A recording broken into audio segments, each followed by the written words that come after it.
Majlis Amanah Rakyat MARA memperuntukkan RM35 juta bagi membantu lebih 2,500 usahawan di Sabah tahun ini. Jumlah itu meningkat RM8 juta berbanding RM27 juta peruntukan disalurkan tahun lalu.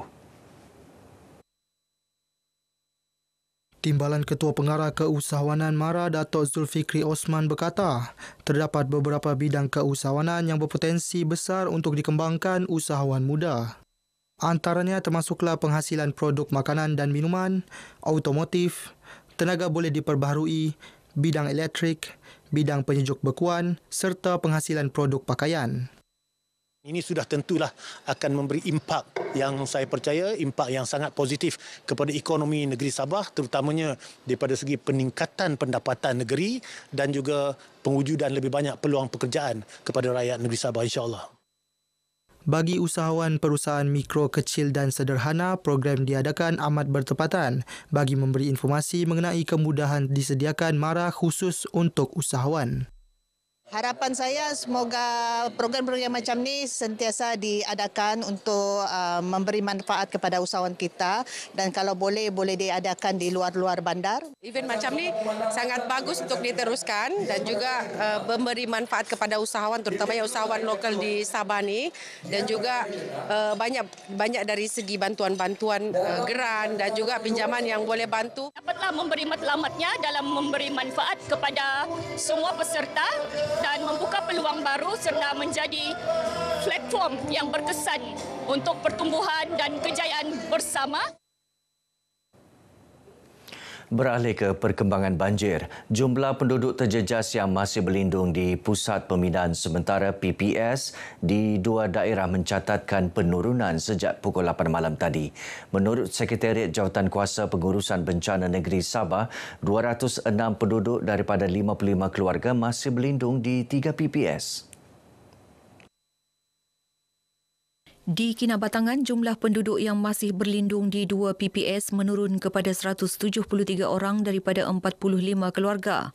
Manakala di Beaufort, jumlah penduduk yang masih berlindung di 1 PPS iaitu Dewan DSP Dun Banir juga menurun kepada 33 penduduk daripada 10 keluarga. Sementara itu, PPS Dewan Bisaya ditutup secara rasmi pada pukul 5 petang semalam.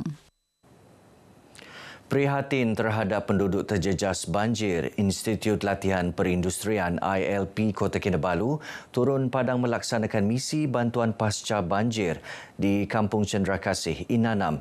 Program Tanggungjawab Sosial Korporat CSR Skuad Ehsan Madani Wira, Kementerian Sumber Manusia Kesuma itu sebagai menyahut saranan agar langkah proaktif diambil bagi membantu masyarakat terjejas pasca banjir. Pengarahnya Teknologis Sudirman Hamada berkata inisiatif ini juga selaras dengan agenda Kesuma berteraskan kebajikan, kemahiran dan keberhasilan 3K sebagai usaha mewujudkan masyarakat yang inklusif dan sejahtera. Kita bantu membaiki peralatan elektrik dan juga kita menyumbangkan juga peralatan elektrik yang telah rosak. Mungkin mereka tidak tahu yang kita boleh menawarkan perkhidmatan begini secara percuma.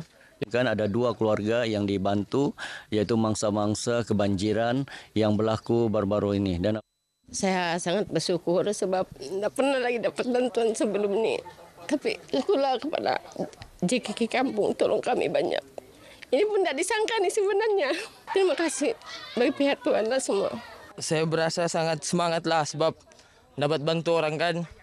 Lebih-lebih lagi yang kami bantu ini orang tua sendiri lagi di rumah. Seronoklah dapat luang masa sama kawan-kawan. Gotong royong, kasih bersih rumah makcik ni. Bahagialah sebab dapat tolong orang-orang yang susah, kena banjir, sama-sama kawan-kawan saya.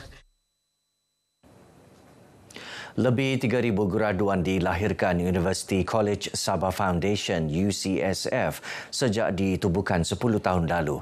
Ia membuktikan peranan UCSF dalam mewujudkan peluang pendidikan untuk anak-anak Sabah.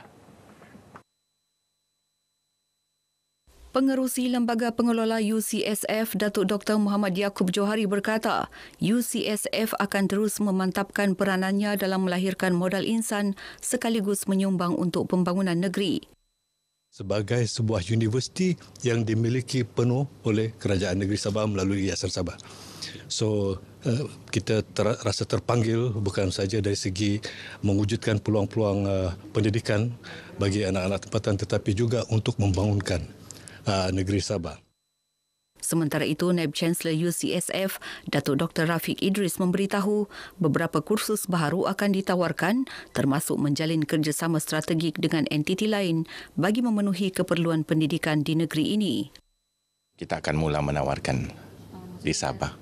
Kita cuba tahun ini kalau selewatnya tahun hadapan. Pada peringkat ini kita masih melihat beberapa kemungkinan bukan sahaja di peringkat diploma atau degree dan mungkin juga pada peringkat permulaan mungkin yang berbentuk sijil. Mereka ditemui pemberita selepas kunjungan hormat terhadap Yang di-Pertuan Negeri Tun Musa Aman di Istana Sri Kinabalu.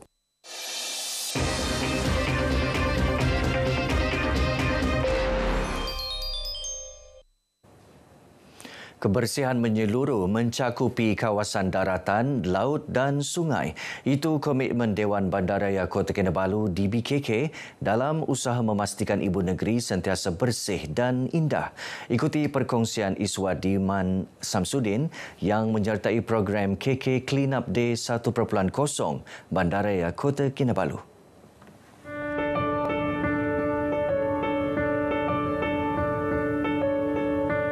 Program ini dilaksana serentak dengan pelancaran program cabaran kampungku bersih dan Upcycle at Recology. 3 usaha berpaksikan satu matlamat ini merupakan kesinambungan KK Clean Up Day yang diperkenal 4 tahun lalu. Program kali ini memberi tumpuan kepada 4 komponen utama. Ia melibatkan pembersihan kawasan awam, pasar awam, sampah terapung di laut dan pembersihan kawasan kepulauan. Selain daripada kawasan pantai ini, kawasan pasar, kaki lima dan juga parit-parit dan juga pembersihan untuk membentras lipas, tikus, nyamuk dan sebagainya. Ya, kami juga akan pergi ke Pulau Gaya untuk melihat aktiviti recycle di sana. Disertai kira-kira 5,000 masyarakat menggunakan 40 unit jentera. Program ini turut menyaksikan usaha memperindah rumah sampah dan tandas awam. Turut dilaksana pelupusan tumbuhan liar. Program cabaran kampungku bersih dan program Upcycle at Recology pula bertindak menambah nilai program KK Clean Up Day. Ia melibatkan penyediaan rumah sampah di perkampungan Pulau Gaya serta program Kitar Semula barangan terpakai. Setakat ni kita memang mengadakan lebih banyak aktiviti lah untuk bekerjasama dengan mereka, termasuk bantuan daripada pusat PPUM ya, untuk memberikan kesadaran kepada penduduk-penduduk Pulau Gaya supaya mengurus sampah dengan baik ya. Sepanjang tahun lalu, 221 tan sampah berjaya dilupuskan oleh Jabatan Pengurusan Sisa Pepejal DBKK. Ia hasil operasi pembersihan di sekitar kawasan darat dan perairan Pulau Gaya serta Pulau Sepanggar. Penglibatan pelbagai agensi dalam menjayakan program ini turut menyumbang kepada usaha menjadikan Kota Kinabalu sebuah bandaraya bersih, hijau dan mampan. Tahun ini program KK Clean Up Day 1.0 kick off dia di Pulau Gaya juga, alhamdulillah, dan pihak QPPM sentiasa mengambil bahagian dan memberikan kerjasama serta komitmen yang kuat kepada pihak DBKK. Perkhidmatan skema bot turut digunakan untuk pembersihan sampah terapung di laut dan sungai. Baiklah saudara, inilah dia hasil kutipan sampah daripada program KK Clean Up 1.0 2025. Lebih 100 tan sampah berjaya dikutip dalam tempoh 5 jam program ini dilaksanakan di Bandaraya Kota Kinabalu. Kita harapkan usaha DBKK ataupun Dewan Bandaraya Kota Kinabalu ini akan berjaya menjadikan Bandaraya Kota Kinabalu antara salah satu bandar yang paling bersih di negara kita. Iswadiman Syamsuddin, RTM.